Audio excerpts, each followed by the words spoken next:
Whenever you're ready. Is it running? Yes. Right, okay. We've had a look at the geophysics, and there's an area down here which looks like it may contain a ditch feature. It's grey, it's down there. It's basically that grey blob just around where my thumb is. Yeah. What we decided to do was work it from the tree down to this area to see what we could find, put a trench in over the top of that, and that's basically the trench that I've got behind me at the moment. We've only gone down a few inches, maybe 6 or 8 inches at the most, and we've come straight down onto hard compacted clay. So what we're now going to do is skim the top of that clay completely flat, so that if there are any cuttings in it or a ditch running through it, it should show up as a different colour and we'll be able to pursue that. But at the moment, the way things are looking, it seems to be a bit of a dead zone. So come back in a few minutes, ask me again, and we'll know exactly what's in there. Someone's been camping here. That might explain the oh right. Yeah. Fire. Yeah.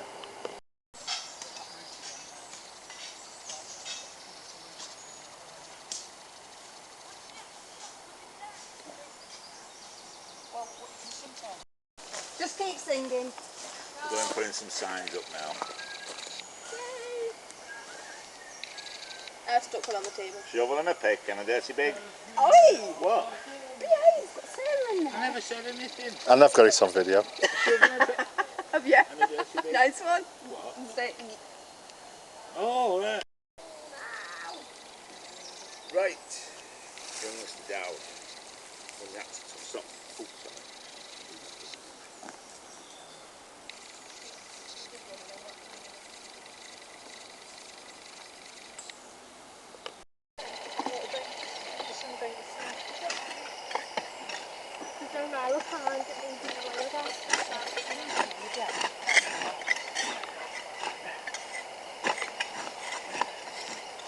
This rock's really going in deep. It's scaring me.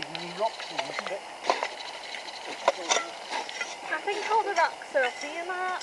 They are, they're all They at that seem to be end. forming like a circle or something. Yeah, they look like they might have a pattern to them. They do. You ready? Okay.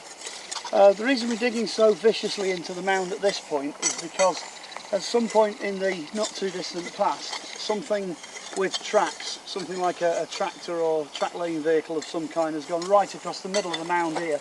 You can see here we've got a huge depression where one of the tracks has come through and crushed the centre of the mound completely. So what we decided to do was, taking this damaged area and the area next to it, if we take this out, there's nothing here, nothing can possibly survive, it's all been destroyed. But if we take this out on the corner, we can see how the mound's been built, hopefully, in the side of the trench. So fingers crossed, we're not actually doing any damage here, we're just taking out stuff that's damaged anyway, and then we get a chance to see whether or not this is an artificially made mound. But at the moment, in amongst all this lot, it's nothing but brown soil. There's nothing in it, no rocks, no pattern, no pottery, no human finds, nothing. So we just don't have an answer at the moment. But that's why we're destroying this, because it's destroyed anyway. What the rocks are moving. In colour and soil. Yeah. But like you say, There's a, apart from the fire there, it all looks pretty similar. it does all look very much the same.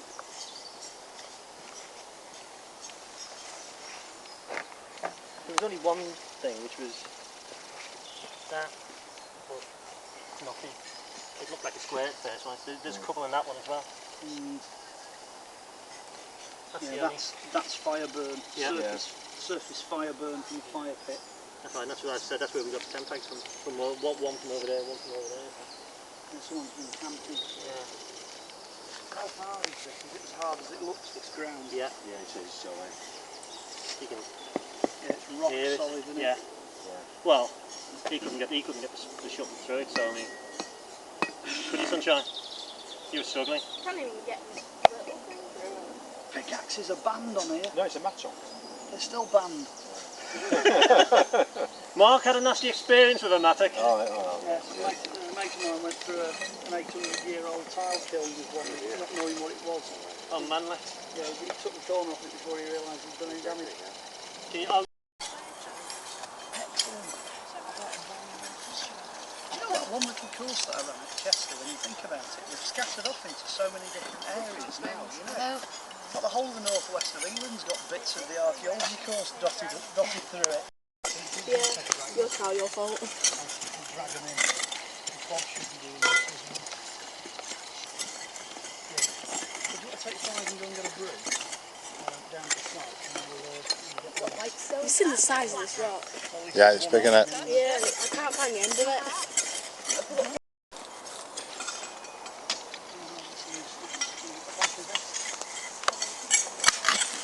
Probably want to use roots cut off at the back.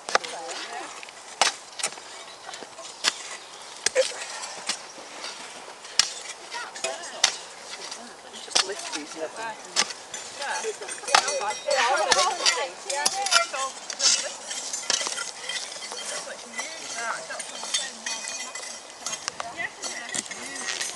Right, if you avoid that area there.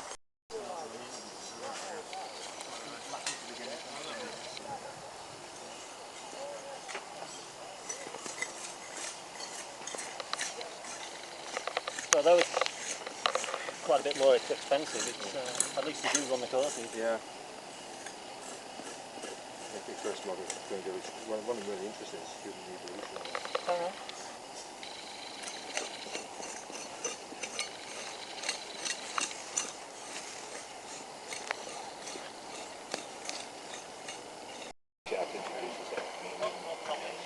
Yeah. Right, okay. What we've decided to do is the geophysics results appear to have been stretched, so it's very difficult to get a good idea of scale. So rather than relying on the geophys, which as we know from certain other television programmes is very unreliable anyway, what we've decided to do is the 3x3 metre square that we did over there, we're going to take out a runner going away from us and a runner coming towards us in terms of a metre wide slot. So we'll end up with this great huge long strip of open ground, and hopefully if there are any features in that strip we'll find them and we can explore them and develop them. That's the idea of what's happening here in Trench 2 anyway at the moment.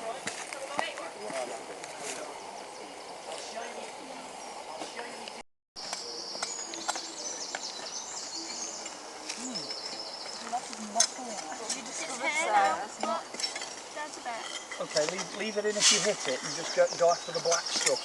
Try and get all this black stuff off the top. Like this, you see. Get rid of all this.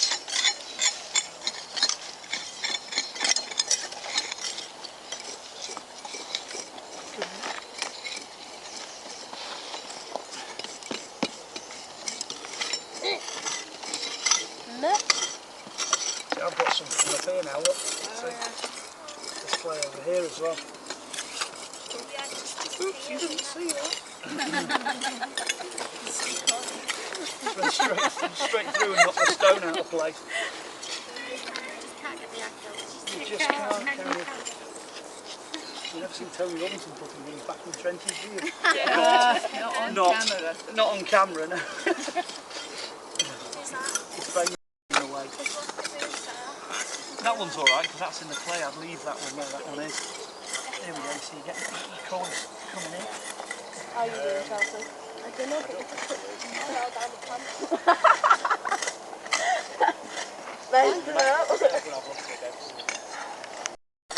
Hang on, no, wait for the next one. No, wait for the next one. It's heavy. Yeah, we'll get it to make it heavier. That's a bit of loose mud in it. Yeah, that can just go in. Bob, what's happening lunch-wise? It must be getting close. Okay, what we've done here is we've continued that trench right the way through the mound to see what's below it. You can start to see in this bank here that we've got a change in colour from soil down to sort of brown soil with stones in, and then right the way down to sand in the bottom. We still don't think the sand in the bottom is the bottom. There's more below that as well, because underneath the mound is clay. We haven't hit clay yet. And then in the side here we've brought up a row of stones with what appears to be a blackened area inside. So this could be a fireplace or a hearth of some kind. So I'm going to pursue the rest of this around here to see what we can find. But it just goes to show that even the tiniest stones can actually be quite important on a site like this. So we've left those in. But the bad news is they're so close to the surface they'll probably turn out to be relatively recent. But interesting. Still don't know if it's a burial mound or not though.